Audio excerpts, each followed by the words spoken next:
Ja, hallo, herzlich willkommen zu einem neuen Spiel auf meinem Kanal.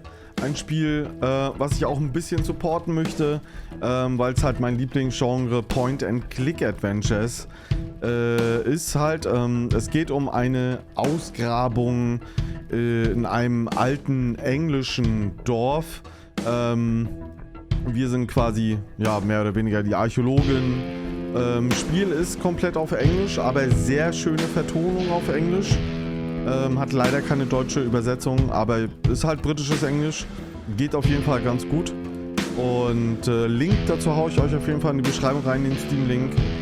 Kann sein, dass es momentan noch im Angebot ist, habe ich jetzt noch nicht geguckt. Ist so ein bisschen so ein Horror-Point-and-Click, aber ich habe jetzt mal so die ersten Stunden schon mal so reingeguckt und noch ist alles ganz normal. Das wird nachher, glaube ich, dann später, wenn wir zur Ausgrabung gehen, dann wird, glaube ich, ein bisschen mehr Horror kommen. Wir legen einfach mal direkt los. Ist ein Pixel Art Point and Click Adventure. Wir legen einfach erstmal direkt los. Jetzt seht ihr hier schon den Grafikstil. Wirklich sehr schön gemacht. Das ist quasi hier der Hauptcharakter, die Frau. Wirklich sehr, sehr schön gemacht. Und ja, werdet ihr gleich sehen, auch wie die Vertonung ist, wie der Sound ist. Geht alles hier mit linke und rechte Maustaste. Am Anfang können wir jetzt noch nicht so viel machen. Ah, Miss Bateman. Welcome back to Ticehurst House. It's been quite some time.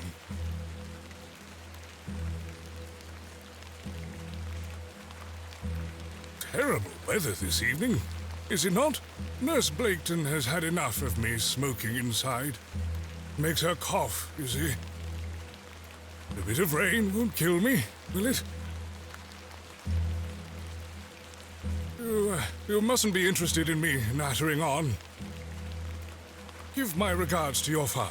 Nurse Blaketon is preparing his supper.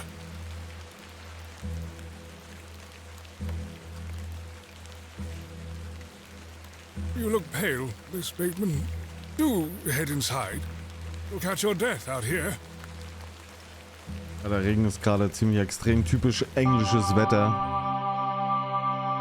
Excavation of Hob, Barrow von Raged Games, published und Cloak and Dagger haben das entwickelt. Die haben, glaube ich, 3 Jahre jetzt an dem Spiel entwickelt. Jetzt sind wir quasi unterwegs. Dearest Mother, Also so weiter. I hope this letter will reach you. Schönes britisches Englisch auf jeden Fall. Das finde ich auch schön gemacht hier.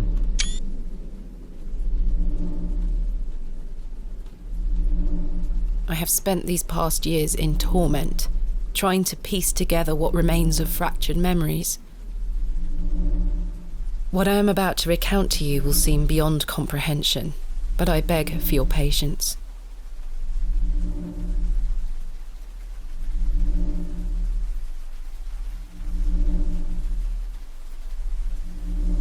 I will endeavour to explain the events that led me to Ticehurst House that night. As far as I can recall, this whole wretched story started with the receipt of a letter from a Mr. Leonard Shoulder. Jetzt sind wir quasi am Anfang der Geschichte.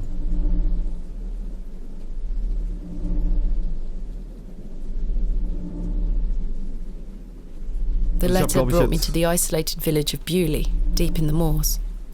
Ich habe jetzt 11 Euro für das Spiel ausgegeben bei Steam. Ja, wir fahren jetzt quasi nach Bewley, tief in die Moorgebiete. Hier ist Bewley. Wir haben halt einen Brief bekommen von einem No Leonard station master Shoulder. in sight. I hope the village isn't too far away. I can't recall our exact meeting place. Mr. Shoulder mentioned it in his letter.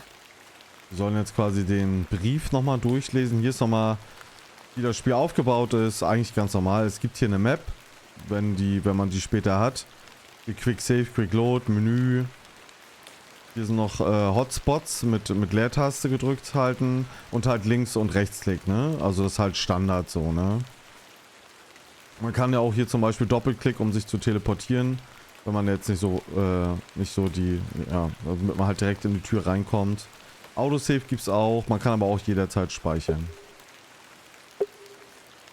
Jetzt hat er gerade gespeichert. Können wir uns das hier alles angucken. If I take the sign, how would the trains know where to stop?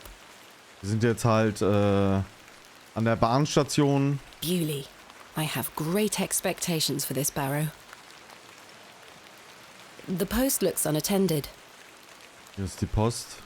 Hello there. Keine zu sehen, keine zu hören. I ought to read Mr. Shoulder's letter again. I can't recall the name of our meeting place. Wir sollen uns jetzt nochmal den Brief durchlesen. Inventar ist hier oben, wenn ihr mit der Maus hochgeht. Ne, hier sieht man auch nochmal die To-Do-Liste. Ne, damit man ungefähr weiß, was man jetzt noch zu tun hat. Wir sollen Mr. Shoulder treffen in Hob's Barrow. Oder um darüber zu reden, Hob's Barrow. Er hat mich nach Bewley eingeladen. Und er meinte halt irgendwas wegen der Ausgrabung mit Hob's Barrow. Und hier sollen wir jetzt halt nochmal den Brief lesen. Machen wir jetzt gleich. Gehen wir einfach, können wir hier mal I have durchklicken. 6 shillings and 2 pence. My assistant Kenneth is bringing more funds tomorrow. I don't like travelling with too much money on me. Also wir haben 6 Schilling und ein paar Pence noch. A gift from my mother. It bears my initials, TB. Wir sind TB, das ist hier von der Mutter. So, und jetzt haben wir den Brief. Dear Miss Bateman, also sehr geehrte Miss Bateman, ich schreibe Ihnen diesen Brief in der Hoffnung, ja, ich kann auch nicht alles genau übersetzen, also es gibt hier eine Kuriosität. Ich habe Ihre Expertise in Barrows gelesen und ich habe verstanden, understand correctly, ich schreibe gerade, sie schreibt gerade ein Buch. The treasures they contain mit Schätzen, die da beinhaltet sind. Ich lebe in dem Dorf Bewley, wo eine spezielle Ausgrabungsstätte gefunden wurde in den Outskirts. Aber wie gesagt, ihr könnt euch das ja auch selber dann noch übersetzen. Aber man versteht es eigentlich. Es gibt hier eine lokale Legende, es gibt hier irgendwelche Geheimnisse, die in den Tiefen des Moors zu finden sind. Ja, ich hoffe, Sie verstehen mich nicht falsch und dass der Brief, ich denke mal, bei Gesundheit ankommt. Ich möchte gerne, dass Sie Bewley besuchen und die Ausgrabungsstätte besuchen und sich die genauer angucken.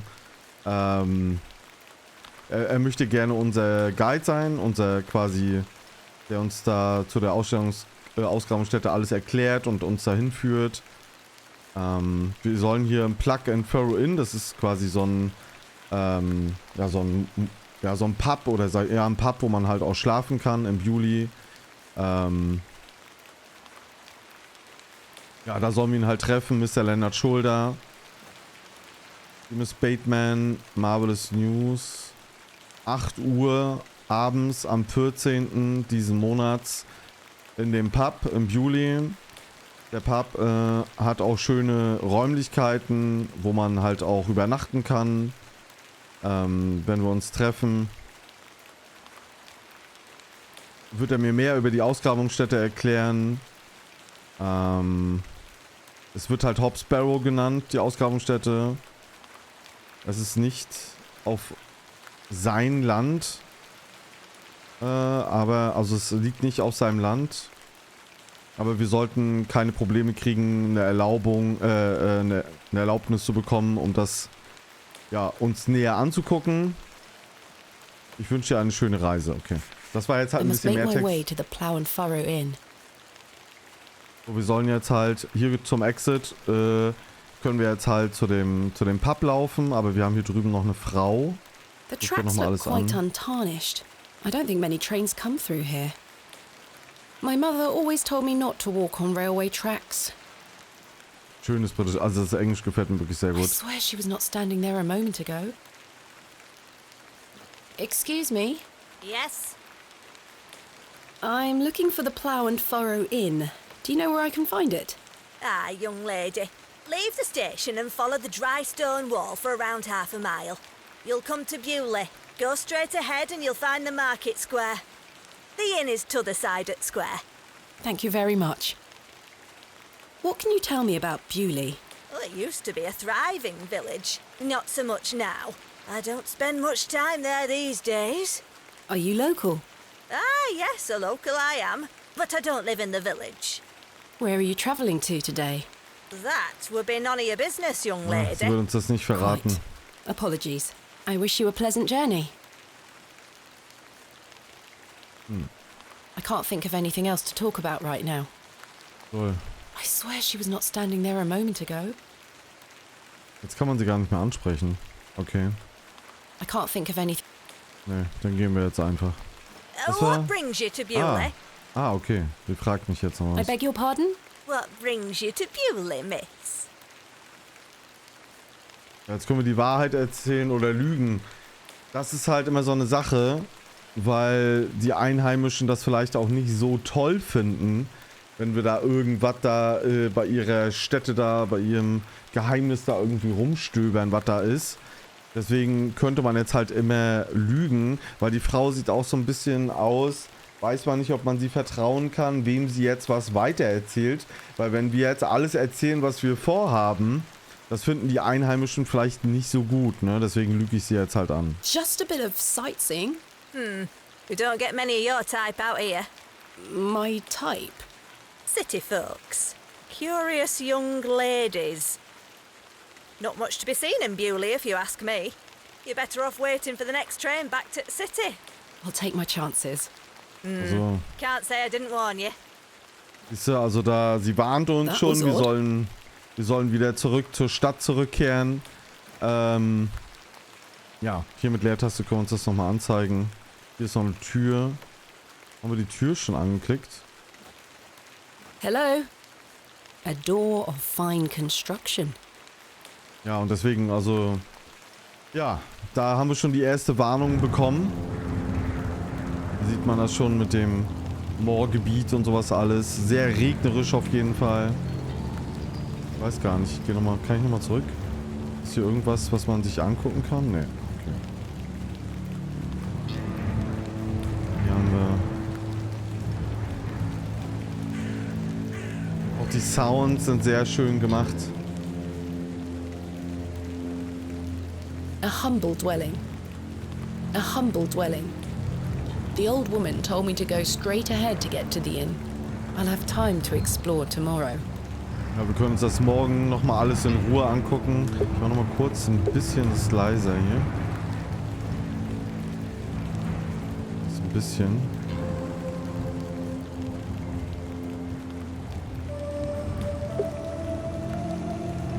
Speichern hier auch nochmal neu ab. So. The old woman told me to go. I'll have time. Okay, mehr können wir jetzt hier, glaube ich, auch nicht machen. Hier noch irgendwas? Nö. Dann auf in das Dorf. Hier hinten ist zum Beispiel eine A fine Kirche. example of a church. It looks like it was built in the Norman style.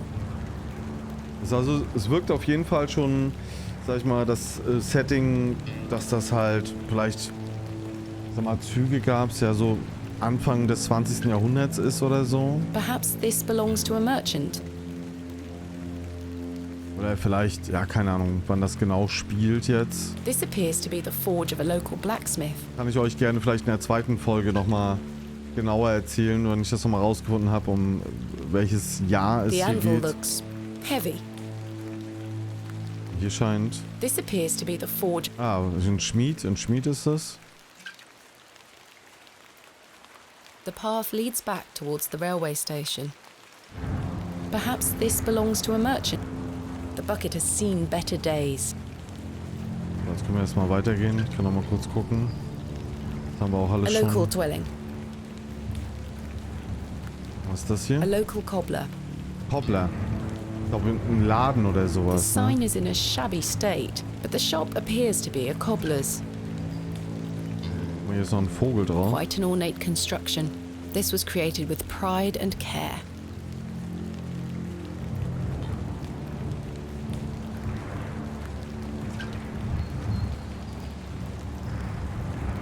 Ein Tross.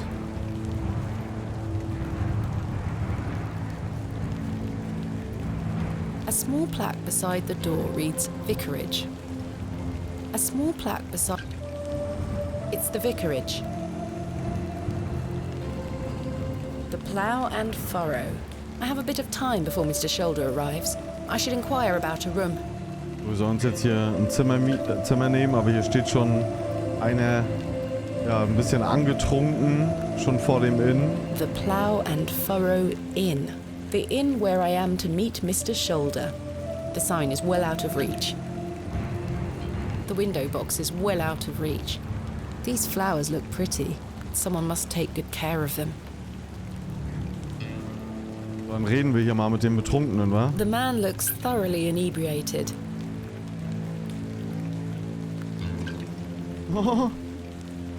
Alter, Hello there. richtig What's the betrunken. young lady doing out alone in this sodding weather? Get out the way, Sir, you are, also geh aus dem Weg, du bist betrunken.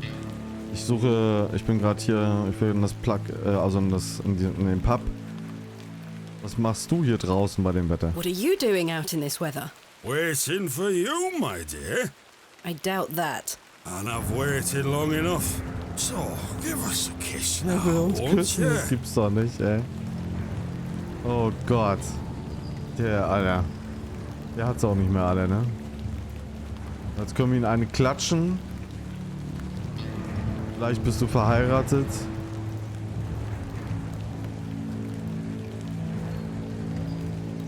Keine Ahnung. Ich klatsche ihn jetzt ein, oder? How dare you? Bam. Direkt eine geklatscht. Wench! Jetzt haut er ab, ey. What a buffoon. Ja.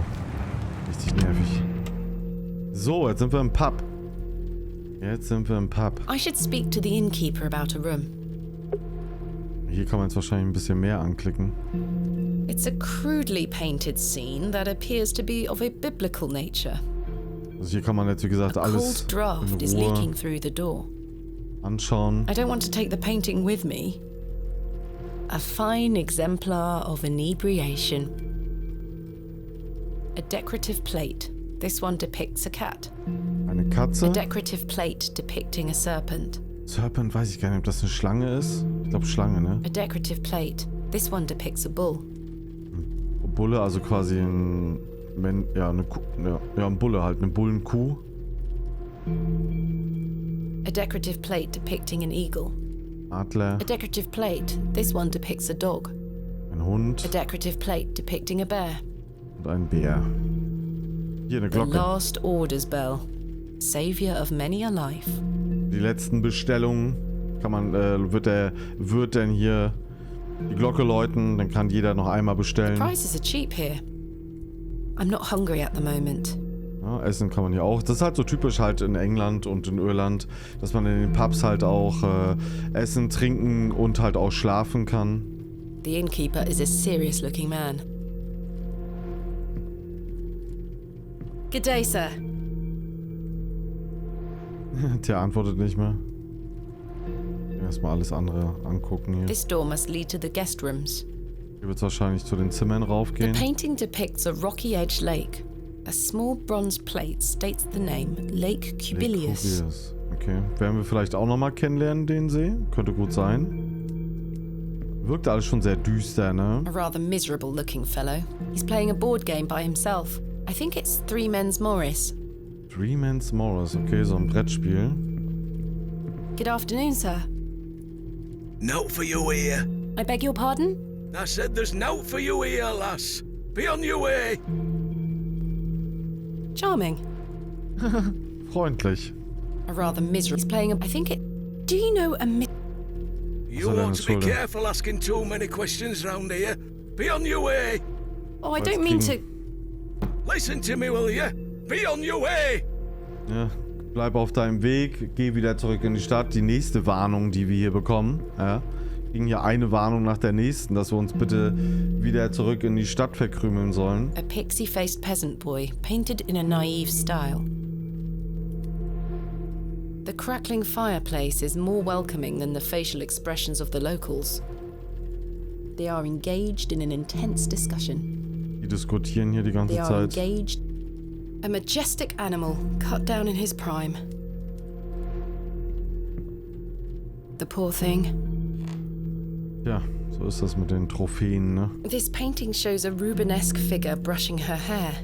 Quite unusual to see such a sensual work in a room like this. A colourful work depicting a bashful knight. Ein It is Ritter. signed N. Hamley. A dreadful smell is emanating from the Ja, WC. WC. Ja. Hier ist das A WC. biblical scene of some kind. An angel is depicted looking longingly to the heavens. Okay.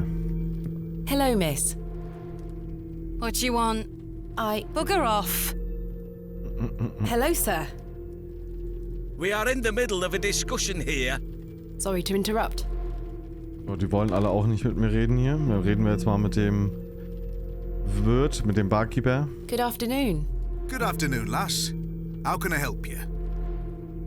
Einmal wollen wir ein Zimmer, aber wir wollen natürlich auch wollen sie eigentlich mit diesem Lennart Schulter, der uns hier eingeladen hat, reden, ne, wegen der Ausgrabung. Do you know a man named Leonard Shoulder? Aye, I know the man. I'm to meet him here tonight. Can I get you something to drink while you wait? Not yet, thank you. So, jetzt können wir uns noch ein Zimmer mieten. I am in need of a room for the night. Aye, we aren't short of those. One night, is it? I shall need at least 2 nights, maybe more. Aye, 'tis not a problem. 3 shilling per night. That includes your shilling, dinner oh. and tea. A fair price. I'll need that payment up front for the 2 nights. So, damit sind wir dann nachher schon mal. Wir haben jetzt hier I have insgesamt 6 shillings and 2 Schilling. pence. Also My assistant 3 Kenneth is bringing more funds tomorrow. I don't like 3 travelling Schilling. with too much money on me. Schilling pro Nacht. Das heißt, wir haben dann nur noch 2 Pence. Ja, wenn wir das jetzt bezahlt haben. Good afternoon. Good afternoon. How can I... Achso, warte, wir müssen Bye for now. bezahlen. As you... Mir jetzt das Geld geben. This is payment for the room. Thank you. Can I ask for your name, lass? Thomasina Bateman.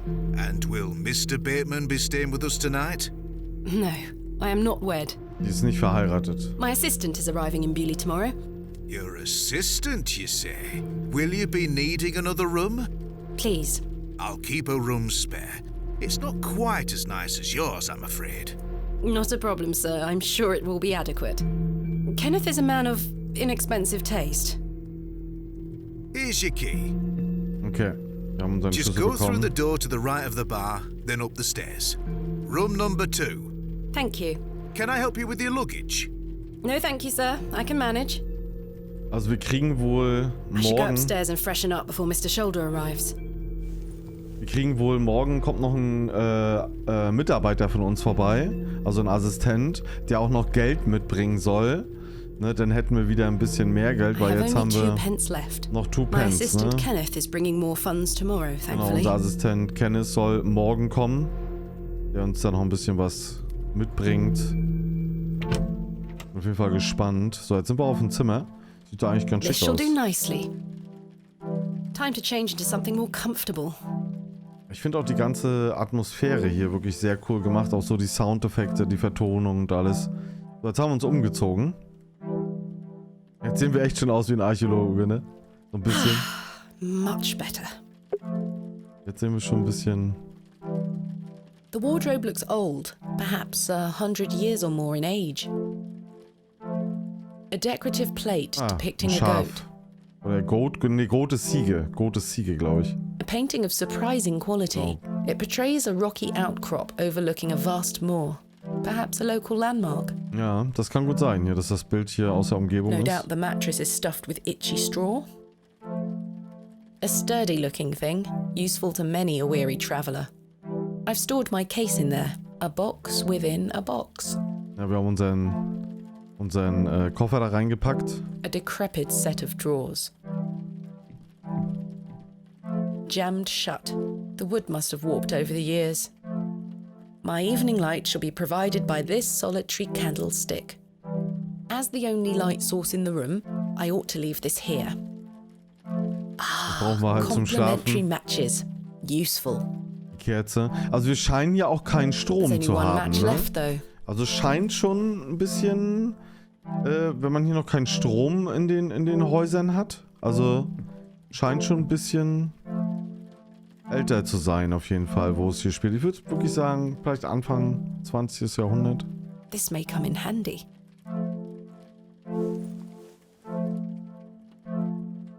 Autos habe ich jetzt ja auch noch keine gesehen, Züge halt, aber... An empty bowl has been provided for washing. Jetzt haben wir hier noch so ein Jug of Water, so ein, ja, Vase voller Wasser, einen kleinen Behälter. A jug of simple form. It is half filled with lukewarm water. Dann haben wir hier noch There is a single match remaining inside. ein Streichholz haben wir noch. Also es ist alles sehr, sehr knapp hier, ne? Wir haben hier 2 Pens. Wir haben ein Streichholz. Junge, also da könnte so einiges schief gehen, ne? Meet Mr. Shoulder, wait for Mr. Shoulder. Ich glaube, wir haben hier alles angeklickt. Ja, haben wir alles, ne? Gehen wir erstmal raus.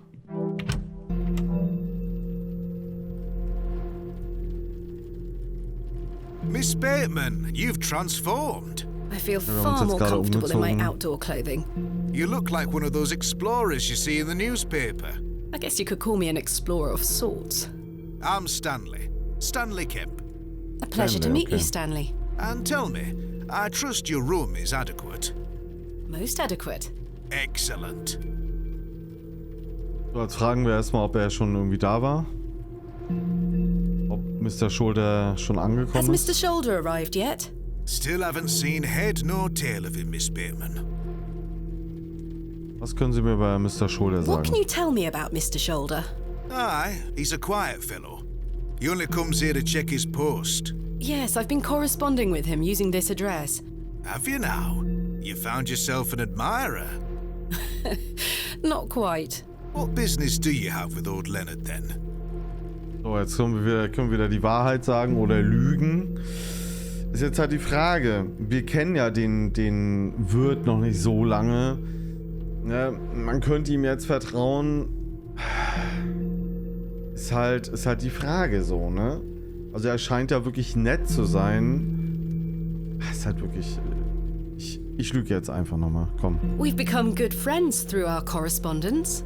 So, I were right. He is an admirer then. Not in that sense. So you've come all the way to Bewley on your own to meet old Mr. Shoulder because of innocent letters? Now,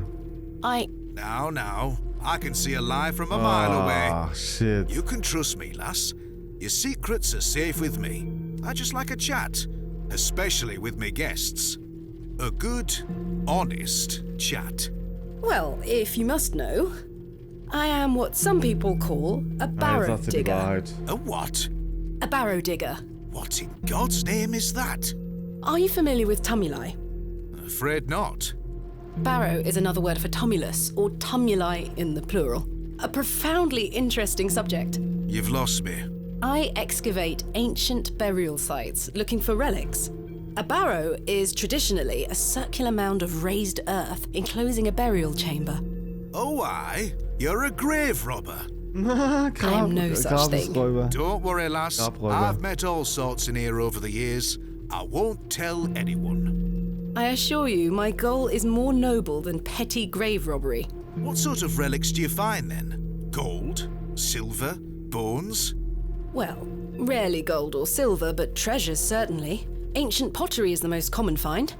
I've been excavating barrows all over the country. I'm documenting my findings in preparation for my book. It shall be called Vestiges of the Antiquities in Rural England. Oh, aye. Very interesting. But what does old Leonard have to do with this? Ja, was hat Leonard He damit sent zu me a tun? letter in which he told me about an unusual barrow in Bewley. A site called Hob's Barrow. I'm meeting him here this evening to find out more. I've lived here nigh on my whole life, and I've heard naught about a Hob's Barrow. Er weiß angeblich nichts über Hob's Barrow. Wir machen mal die Konversation in der Thanks nächsten for your Folge time. weiter. As you were. Machen wir in der nächsten Folge dann weiter. Auf jeden Fall sehr interessante Geschichte. Bin auf jeden Fall gespannt, wie es weitergeht. Vielen Dank auf jeden Fall fürs Einschalten. Wie gesagt, Link zu Steam haue ich in die Beschreibung rein. Ne? Wenn ihr Englisch jetzt, sag ich mal, versteht, beziehungsweise durchs Lesen halt verstehen könnt, kann ich euch das Spiel auf jeden Fall nur empfehlen. Und ja, dann sehen wir uns bei der nächsten Folge. Vielen Dank fürs Einschalten. Tschüss.